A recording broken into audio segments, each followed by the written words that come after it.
1 Samuel chapter 3. Tinawag ni Lord si Samuel. Sa guidance ni Eli, nagsiserve si Samuel kay Lord.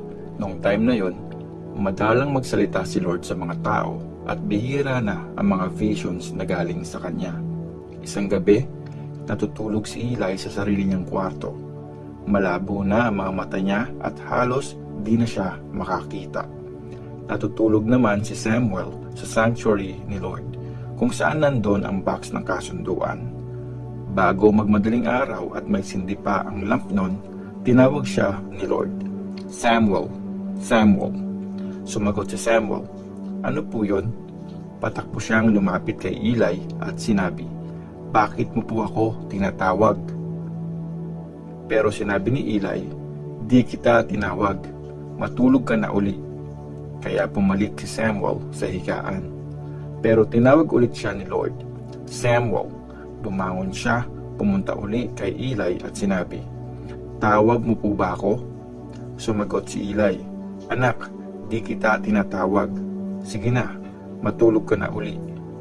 Hindi pa noon nakikipag-usap si Lord kay Samuel at di pa nire-reveal ni Lord ang sarili niya dito. Sa pangatlong tawag ni Lord, lumapit ulit si Samuel kay Eli at sinabi, ano po yon?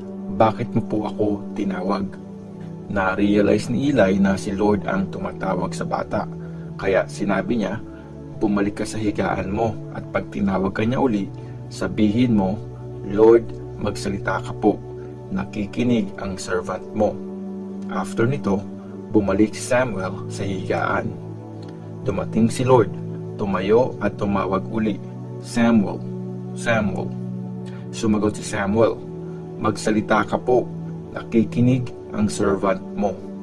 Sinabi ni Lord, makinig ka, may gagawin akong sobrang nakakatakot na bagay sa Israel na ikakagulat ng lahat ng makakarinig nito.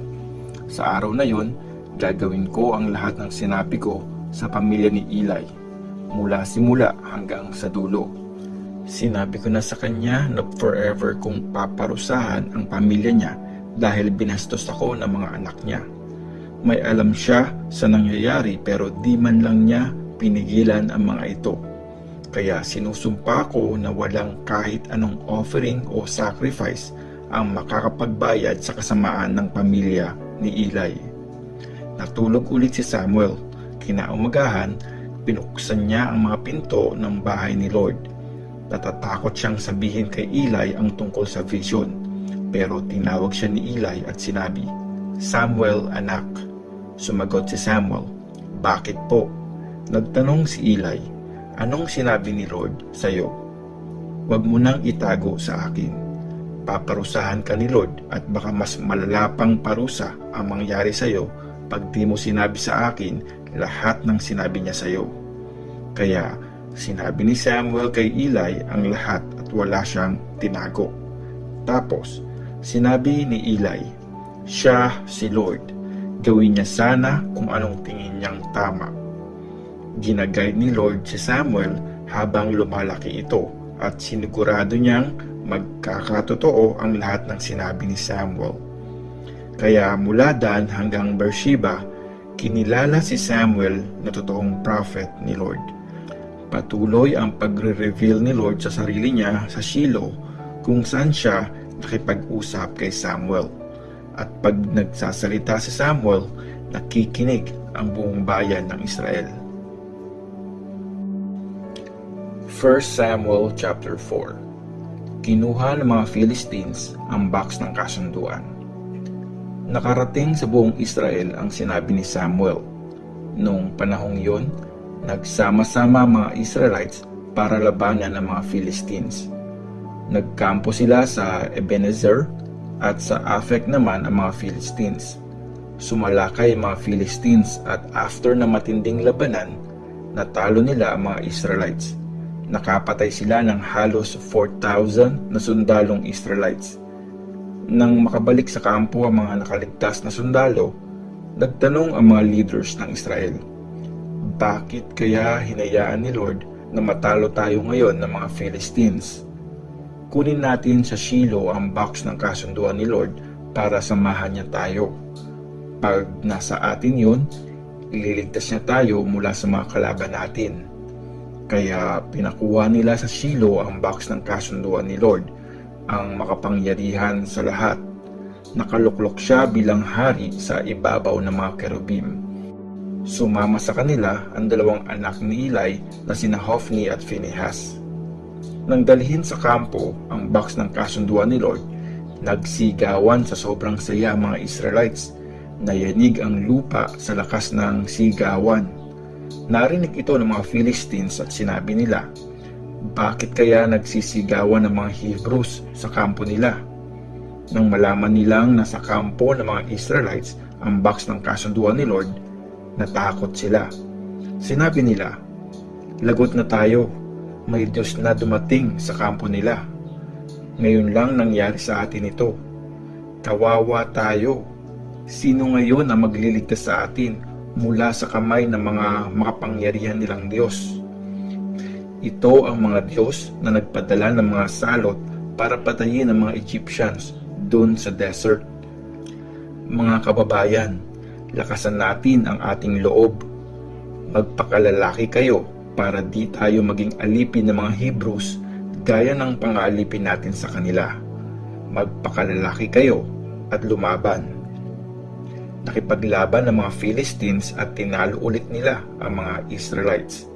Nagkanya-kanyang takbo ang mga Israelites pauwi sa kanila. Napakaraming napatay na umabot sa 30,000 sundalong Israelites. Nakuha ng mga Philistines ang box ng kasunduan ni Lord at pinatay nila ang dalawang anak ni Eli na sina Hophni at Phinehas. Ang pagkamatay ni Eli. Nang araw ding yon, isang galing sa tribe ni Benjamin ang tumatakbong dumating sa Shiloh mula sa labanan. Para ipakita ang kalungkutan, pinunit niya ang damit niya at naglagay ng lupa sa ulo. Nakaupo noon si Eli sa pwesto niya habang nag-aabang sa tabi ng daan. Nag-worry siya dahil sa box ng kasunduan ng Diyos. Pagpasok ng Benjaminite sa city, binalita niya ang nangyari. Nag-iyakan ang lahat ng tao dahil sa takot. Narinig ni Eli ang ingay at nagtanong siya, "Anong nangyayari? Bakit maingay ang mga tao?" Nagmamadaling lumapit kay Eli ang Benjaminite at binalita ang nangyari. Si Eli ay 98 years old na noon at halos di na nakakakita. Sinabi ng Benjaminite kay Eli, "Galing po ako sa gera. Nakatakas po ako at tumakbo agad dito." Tinanong siya ni Eli, "Anong nangyari, anak?" Sumagot ang lalaki, "Natalo po tayo sa gera at napakaraming namatay. Kasama po doon ang mga anak mong sina Hophni at Phinehas. Nakuha po ng kalaban ang box ng kasunduan ng Diyos." Nang marinig ni Eli ang tungkol sa box ng kasunduan ng Diyos, natumba siya sa upuan niya sa tabi ng gate. Dahil mabigat siya at matanda na, nabali ang leg niya at namatay siya. Nilid ni Eli ang Israel bilang judge sa loob ng 40 years. Namatay ang asawa ni Phinehas. Kabuanan na noon ng asawa ni Phinehas.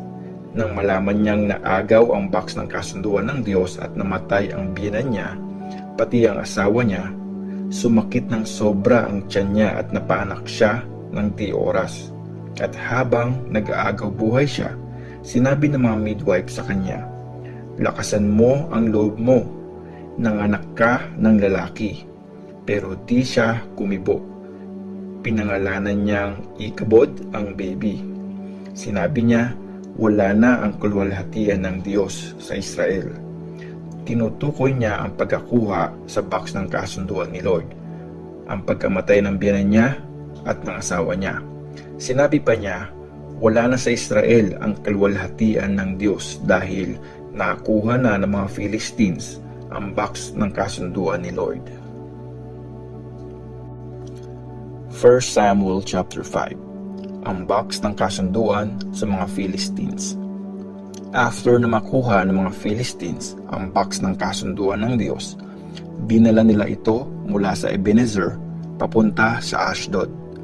Tapos Pinasok nila ito sa temple ng Diyos nilang si Dagon at nilagay sa tabi ng ribulto nito. Kinaumagahan, nakita ng mga taga-Ashdod na nakasubsob ang ribulto ni Dagon sa harapan ng box ng kasunduan ni Lord.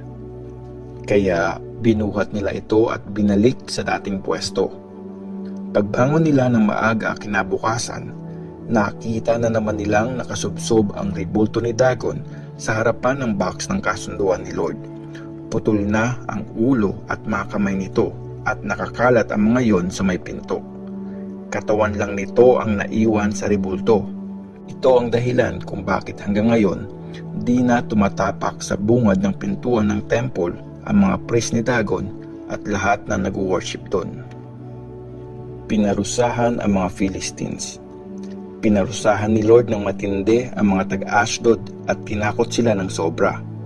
Napuno ng bukol ang mga katawan nila. Ganon din ang nangyari sa mga nakatira sa mga bayang sakop ng Ashdod. Nang makita ng mga taga roon ang nangyayari, sinabi nila, "Di na dapat magstay sa atin ang box ng kasunduan ng Diyos ng Israel kasi pinaparusahan niya tayo, pati si Dagon na Diyos natin." Kaya pinatawag nila ang mga hari ng mga Philistines. Tinanong nila ang mga ito, "Anong gagawin natin sa box ng kasunduan ng Diyos ng Israel?" Sumagot sila, "Dalhin nyo sa Gath." Dinala nga nila sa Gath ang box ng kasunduan ng Diyos ng Israel. Pero pinarusahan din ni Lord ang Gath at sobrang nagpanik ang mga taga roon. Tinubuan sila ng mga bukol, bata man o matanda. Dahil dito, pinadala nila sa Ekron ang box ng kasunduan ng Diyos. Pero pagdating doon, nagsisigaw ang mga tao. Sinabi nila, dinala nila rito ang box ng kasunduan ng Diyos ng Israel para patayin tayong lahat. Kaya pinatawag nila ang mga hari ng mga Philistines. "Alisin nyo rito ang box ng kasunduan ng Diyos ng Israel. Ibalik nyo ito sa pinanggalingan bago pa tayo mamatay lahat." Nagpanik ang lahat dahil sa tindi ng parusa ng Diyos. Napuno ng bukol ang mga naiwang buhay at abot langit ang paghingi ng tulong ng mga tao sa mga Diyos nila.